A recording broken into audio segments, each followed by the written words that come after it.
Kid Stanley's. Here. Right here. Take it out. Oh, got him. Wow, that's all they got. We have been here since 6:30 this morning, and that woman's like, "Don't touch the." I was like, oh, Sorry, you just pulled up at 8. Right. Another POV. I got you. Come on. People were running and trying to steal from others. Right here. It's crazy. It's crazy. And there's kids, like, guys. So here's the thing. I'm going to say something that's kind of crazy. And I've already made a video on the Stanley tumbler craze. But my truth is that I really don't see any problem with this. I mean, unless you're reselling, because I hate resellers. You know, many people might find it strange that people are camping out at 6:30 in the morning. They're, you know, trying to collect Stanley tumblers. I really just don't see a problem because people can spend their money however they want to spend it. And they can spend their time however they want to spend it. But I do think that it becomes an issue when we're fighting each other. Okay? When we're brawling, when we're fighting in front of kids, when we're acting like a tumbler's life and death, we're putting our need for the tumbler above other people and like being a kind and courteous person. So I think that there's a clear line here. When we talk about overconsumption and how this relates, I think that there's something about Stanley specifically that like really have a hold on people. And somewhere along the way, it definitely has gotten out of control. This is where I believe things have gone a little too far. Let's restock my Stanley with McDonald's. Okay. So obviously there was the Stanley tumbler craze where people were like in love with the cup, right? But now it's morphed into this new thing where people are buying unnecessary junk for their Stanley. Like they're taking something where it's like, all right, this is a lot, like, you know, collecting the tumblers, you know, that's one thing, but now this is like, okay, this is a whole nother thing. We've got accessories. We're accessorizing things that are impractical. We're buying things just to buy things. And there's not really a thought behind it because look at this. Okay. So the fries don't even fit in here. Okay, so like you're buying a container and the fries don't even fit inside of the container that you bought. Okay, so already it's like, just leave them in the box. All right, just leave them in the box. A cheeseburger on the side of your Stanley and nuggets. And then we're doing ketchup on the top. Guys, who the hell wants to drink out of a Stanley tumbler and underneath your nose is a cheeseburger and ketchup? If I get a whiff of hot ketchup while I'm drinking anything, I will throw up. That is disgusting. Like, this is so stupid. The fries are falling out.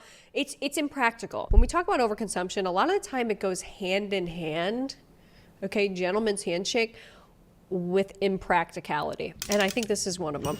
All right. Pack my 9-year-old daughter's Stanley for the day. So this thing drives me crazy. There's this new thing where people are buying specific ice molds for their Stanley tumblers, so they're like circular. Just use regular ice, okay? Just use regular ice. I mean, seriously, this is dumb. There's also another whole topic about 9-year-olds with Stanley tumblers and Sephora skincare. It's one thing if you yourself are overconsuming, but I think it's another thing to sort of teach that or, you know, project that onto children or make it seem like that's normal for kids. Like, I think that there's definitely a conversation somewhere in there. So here's that stupid thing again. Cheetos. So I'm sorry. Doritos. If I'm smelling Cheetos while I'm drinking a drink, it's disgusting. Underneath, it's right underneath your nose. Doritos. Nerd clusters.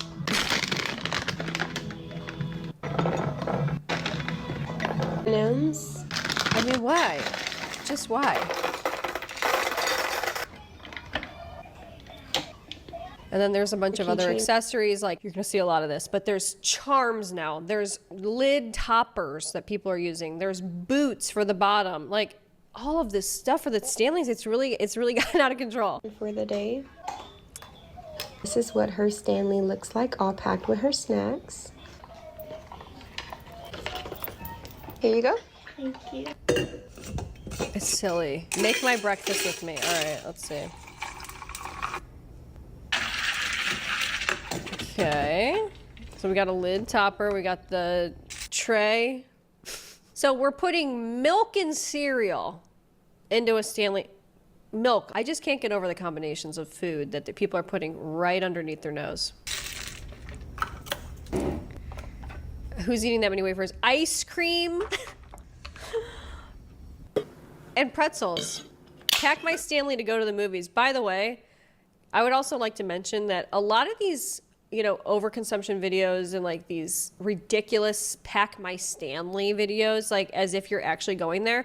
I think the problem is that this is a clear waste of food. This is like rage bait content. No one's actually doing this. I hope. Okay, I hope nobody's sitting and, you know, walking around, going for a walk with ice cream and cereal, like sitting in front of the TV with a Stanley, like just get a plate, like let's just get a plate or a bowl. You know, this is clearly you're trying to piss people off, or you're doing things that just don't even make sense. You know, you're wasting stuff and you're wasting food and you're buying things just to buy, and that's where things go too far. Also, I'd like to mention, I'm a known hater of Bloom, okay? Known hater, number one hater. And a lot of these videos, these like rage bait videos, are vehicles for people to do undisclosed advertisements for Bloom. Okay. This is a new thing I'm saying. Two-sided drink for a Stanley. Double-sided drink. Don't need to do this. This is so dumb. Like, this is objectively really dumb. Two sides. Ice cream on the top. So clearly this person has purchased a lid thing, like a special compartment for ice cream, to put ice cream in a Stanley over the drinks. Like, how is this even working? 3 kernels of popcorn for the movies, and then we're putting a roll, Swiss roll, a cake, a whole entire cake, a cannoli, and chocolate covered strawberries for the movies. What the f are we doing? Oh, I'm sorry, we're not done. Crumble, oh, great. Here's my other favorite. Not. But this is what people have to say. This is brain rot. I don't know why. It's genuinely made me mad. Honestly, it makes me mad too. Like, I don't know why. It just, this specifically pisses me off. And I think because it's like, it's fake. Wasting money. You're wasting people's time. I wish I never watched that. And by the way, there's Bloom sliding in saying, only way to go to the movies, honestly. So stupid. Get ready with me for a crisp fall morning walk. Here's those ice things I absolutely hate. Just use ice cubes, please. Here's a Bloom sponsorship, undisclosed. It's so dumb, you guys, this is so dumb. Brand new tray. Cookies. I don't believe what I'm seeing right now. Not to mention, like, who's eating this? See, clearly no one's actually really doing this, right? Pumpkin spice. Now, here's the other thing, okay, I have to say. I'm just gonna tell you right now how I feel about these Touchland mists, because I've purchased these because I've been influenced. I hate these. I never use them. I hate them. I just prefer regular hand sanitizer. I don't even think these work as well, and they're $10. The truth is that these are unnecessary. I feel like there's certain things that people really latch onto, almost use it as like a status symbol, which is crazy. Like, you're using hand sanitizer as a status symbol, but I think people kind of are doing that. They're like, yeah, I can afford a $10 hand sanitizer and all the accessories for it. And like, I feel like sometimes people kind of like the aesthetic of overconsumption. This is kind of an example of that, if that makes sense. See, like, they have this little packet, a travel thing, around the straw, like, who's doing that? POV, your Stanley's in her witchy era. So we're putting friendship bracelets. We've got the double, I mean, this is literally like the final boss. Bloom sponsorship. I mean, it just doesn't get any worse. We got lid straw toppers that haven't even been used. We've got this crazy thing. Like, people are actually strapping on like backpacks and bags to their Stanley. Their phones are in their Stanley. Mini Stanleys to hold mini Tic Tacs and bobby pins. It's just like lip gloss. Here's those Touchland that hasn't even been used. It's first time being opened right now. Like, am I following a trend? And is this thing actually a good, useful product? And is it practical? And for me, those Touchland hand sanitizers are not. Okay, but this is crazy. POV, your Stanley is in her spooky era. So here's another bloom. I mean, everything. I'm not joking. It's so embarrassing because no one drinks this. So yeah, all these like silly little things. I mean, it's like those stickers are not going to last. Brand new Touchland, just everybody's doing the same thing, and it's just too freaky. Found all the beta bags that I was hunting for and some, so I want to show you guys my whole collection now. First and foremost, a bestie actually shipped this one to me. I still to this day have not seen this bag, but it's just a martini beaded bag, and I just am obsessed with this, and I love the little stars. I feel like this is a perfect nighttime one. Then okay, so we're not going to sit through the whole thing. I'll just have it up on screen as she runs through a bunch of these bags. But in the same way we've seen people hoard perfume and cologne products, a lot of the beauty products as well, any of the lotions, the shampoos, random soaps, basically you name it, we have somebody who, I mean, just has an unreasonable amount of bags and purses. Now it just seems like another one of the trends, this one particularly, is at TJ Maxx, where I want to say just a couple months ago, people were obsessed with the Trader Joe bags, reselling them online for a ton of money, and now nobody cares. This seems to be in a similar boat, and a lot of people aren't having it. Some of the comments, holy consumerism. This is the greed they talk about in the Bible. How do you highly recommend something that still has a price tag on it? That's a very good point. She has a whole bunch of them in her collection, but some of them still have price tags on it, so either it has never been used for the purpose it was made for, or another one of the possibilities, she makes a haul video on TikTok. It gets a whole bunch of views and attention, and she takes that bag and walks right back into TJ Maxx and returns it. So she still got the content that she wanted, and in the end you didn't have to pay a dime for it. Why? They're not even cute. These will be flooding the thrift stores in 6 to 12 months, and then she'll just hop on to the new trend, the new product, and do the same thing over and over again. Shopping, hauls, beauty in Chicago, and just by the thumbnails of the TikTok you clearly see what you're going to get, just like every one of these overconsumption pages. Now we'll switch over to one that's a little bit more in season, the back to school hauls, the college dorm hauls as well, just getting completely out of control, because apparently to go back to school you need to spend $3,000 just to start. $3,000 back to school haul. No!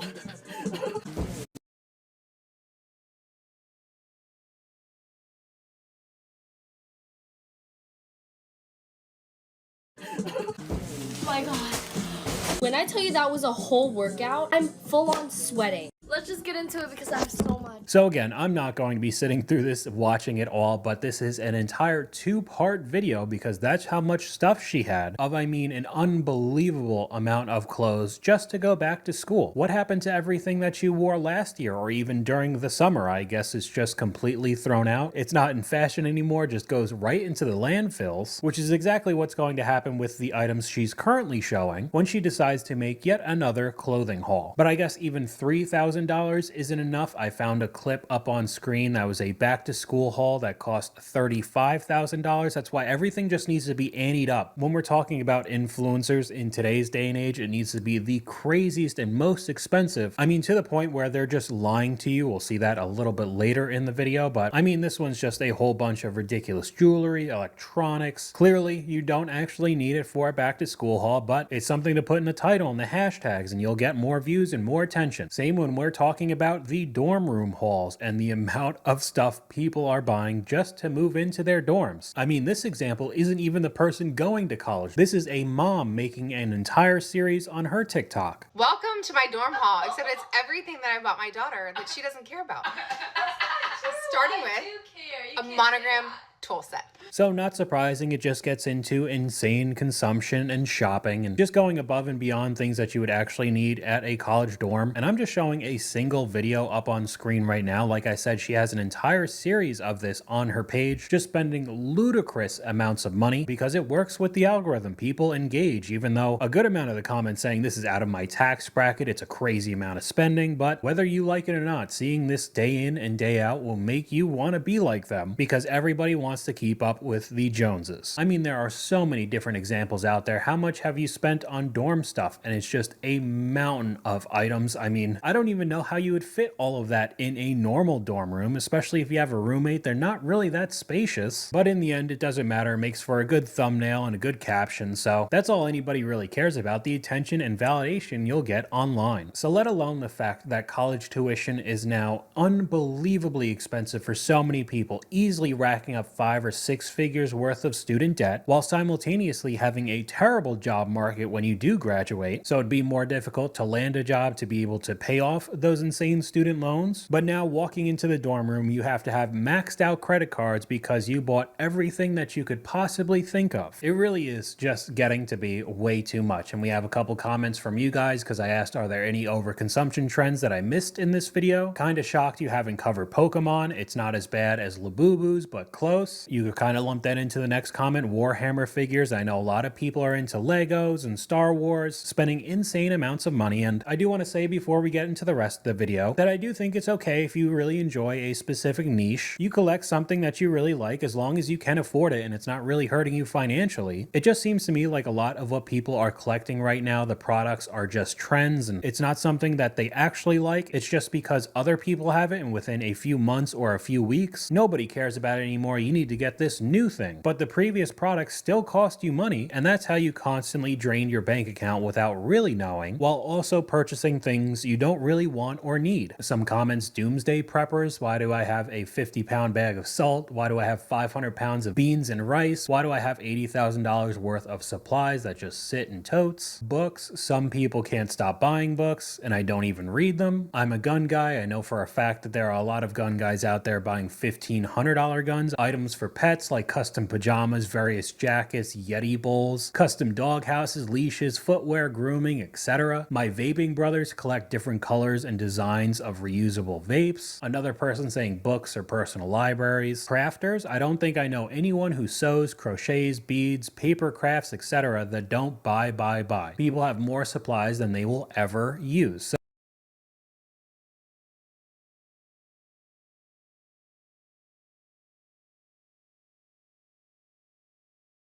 You're obsessed with buying things because you're miserable and trying to self-soothe. Whoa.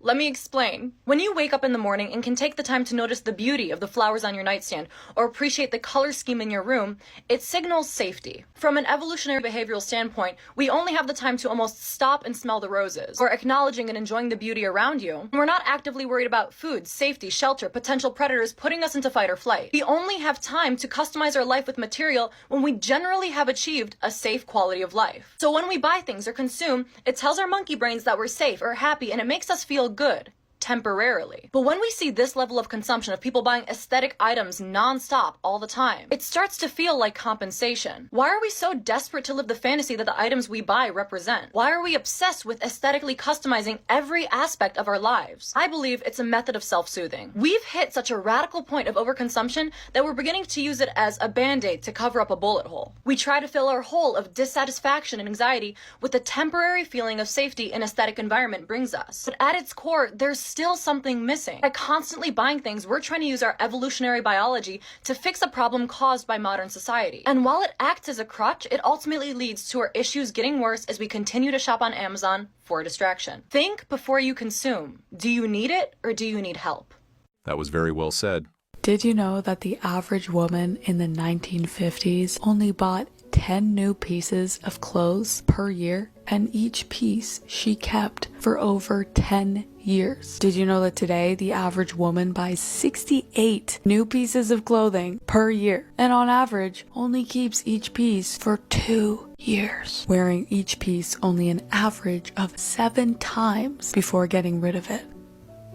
This is your friendly reminder that having more clothes, more shoes, more makeup, more trendy bullshit products will never make you more attractive or more happy. It just makes you easy to sell to. Overconsumption is extremely normalized today, especially on social media. We're told by influencers and celebrities that it's normal to want and have hundreds of clothes in your closet. Fast fashion has skyrocketed and become a $100 billion industry. Did you know that clothing production contributes to 10% of greenhouse gas emissions and accounts for over 20% of global water pollution? Yes, our cute, trendy clothes are polluting the ocean with cute little microplastics. If your top cost you $20, the person who made it probably only made 20 cents. I think we need to talk about the overconsumption closet pipeline. We go from these celebrity closets that are way overfilled, more shoes than you could ever possibly need in a lifetime, more clothes than you could ever need in a lifetime. And just to include the boy math version here, one man having 185 cars and 160 motorcycles is extreme overconsumption. And so when celebrities model this kind of shopping behavior, this kind of hyper overconsumption, it leads to the haul culture that we see here on TikTok and normalizes hyperconsumption for normal people like you and I. Bragging about the fact that you own 185 cars or endlessly posing with tons, like how many bags are there even in just this one shot of hyper expensive luxury goods, is celebrities and this mainstream shopping culture training us to become hyper consumers. If this is what aspirational looks like, then simply owning 3 pairs of shoes is not aspirational. It's not cool. It's not hot. It's not chic. And now you as an individual who's not making $150 million a year, but is probably making 40, 50, 60 grand a year, has to go out and spend your paycheck on getting more shoes, more clothes, more cars, more whatever. It's mind-blowing how companies manipulate us into buying things we don't need. Unpopular opinion, but it is not normal to have 10 mascaras, 30 foundations, 100 lip liners. That is not normal. That is overconsumption. It is normal to have 1, maybe 2 max of each beauty, makeup, or hair care product. It is not normal to have bins and drawers filled with product. When I tell you with my whole heart and my whole chest that the overconsumption of makeup or any beauty product in general is a direct reflection and cause influencers and influencer marketing 1000%. So many women and girls see these content creators and influencers showing 10 of their favorite concealers, 10 of their favorite blushes. They feel like they're missing out. They have a sense of FOMO that they need to go buy and try all of these 10 of their favorite blushes. They feel like they're missing out. They have a sense of FOMO that they need to go buy and try all of these makeup products in order to look like these beauty influencers or these content creators, when in reality, these content creators and influencers are not paying for any of it. This is from brands sending them PR, gifted collabs, whatever it might be. They are not paying for the makeup that they're showing you, but then they're telling you to go buy it. But you know damn well they wouldn't be buying all that makeup and all that product if it was on their credit card. You know that for damn sure, but they're telling you to do it. I just think there's so much wrong within the beauty community and influencing in general. And I'm not a hater. Like, get your bag. Trust me, I believe in it 100%. If you can make money doing it and that's okay with you, you do that. But I just think there's such direct repercussions and impacts on young girls and young women that people don't talk about enough.